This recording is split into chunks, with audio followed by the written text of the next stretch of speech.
Having understood gross profit, EBITDA, EBIT, EBT, and EAT, now we need to understand what is retained earning or retained profit or retained income. And please remember, why do we need to understand this? Because if a company has earned a profit of 1000 crore, and let's say theoretically, company has paid the whole of 1000 crore as dividend to the shareholders. Remember, this profit of 1000 crore that the company has earned and paid to the shareholders as dividend is of no use as far as the company is concerned. Why? Because as far as the company is concerned, nothing is remaining with the company. And if nothing is remaining with the company will not be able to make use of this profit. So therefore, what is retained profit or what is retained earning or what is retained income? Very simple. Profit after tax minus the amount of dividend that you would pay and any tax if any there or thereon. What remains, that is your retained earning or retained profit or retained income.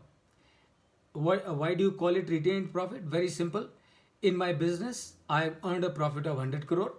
I have paid 20 crores as dividend to the shareholders. 80 crores of the profit is retained in the business, and that is why it is known as retained profit. That is why it is known as retained profit.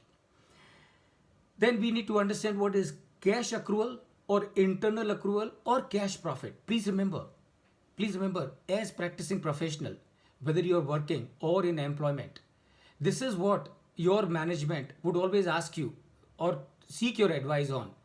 We want to go for expansion, we want to go for diversification, we want to go for takeover, we want to go for a merger, we want to go for amalgamation, we want to acquire, make investment in South Africa, we want to make investment in Singapore or Dubai or somewhere. So they will seek your advice. Can we do it? And remember, as the practicing professional, you will need to find out as to if a company has to do any fresh investment in any form, what the company will first need to ensure as to the company has got something on account of cash accrual, something on account of internal accrual, or something on account of cash profit. Meaning what? Meaning the company must generate some cash within from its own operations. Only if a company is doing it, then only outsiders will be willing to support you. So how do you figure out the figure of cash accrual? Very simple. Please pay attention. Cash accrual means profit after tax plus depreciation plus amortization. So all these three figures together are known as cash accrual. That means what? That means as a company, so much of cash has been generated from the operations of the company, right? Because why profit after tax? Profit after tax is the figure that you have arrived at after making all the deductions, including the amount of tax. यानी कि वो साल में सारे जो भी deductions करने थे वो करने के बाद में आपके पास में जो प्रॉफिट आफ्टर टैक्स का जो है that is the figure which is available with you as profit. But please remember, we discussed earlier the depreciation is also non cash expense, amortization is also non-cash expense.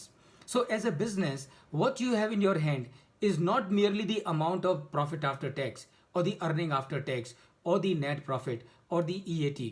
What you have in your hand from the operations of the company is number one, profit after tax plus depreciation plus amortization. So when you add these three things together, they are known as cash accrual, internal accrual or cash profit. Now then you need to understand what is retained cash profit. So अब ये जो figure आपने workout किया cash accrual का या internal accrual का या cash profit का, अगर आपकी कंपनी डिविडेंड पे कर रही है, सो अगर आपका कैश अक्रूवल का फिगर 100 करोड़ का है और आपकी कंपनी 20 करोड़ का डिविडेंड पे कर रही है, इसका मतलब क्या है? इसका मतलब ये है कि कितना कैश अक्रू जो कंपनी ने किया उसमें से कितना कैश बिजनेस में रिटेन किया, and that is your retained cash profit और रिटेन्ड कैश अक्रूवल और retained cash income, right? And that is what is your retained cash profit. So cash accrual minus the amount of dividend that you pay to your shareholders it gives you retained cash profit.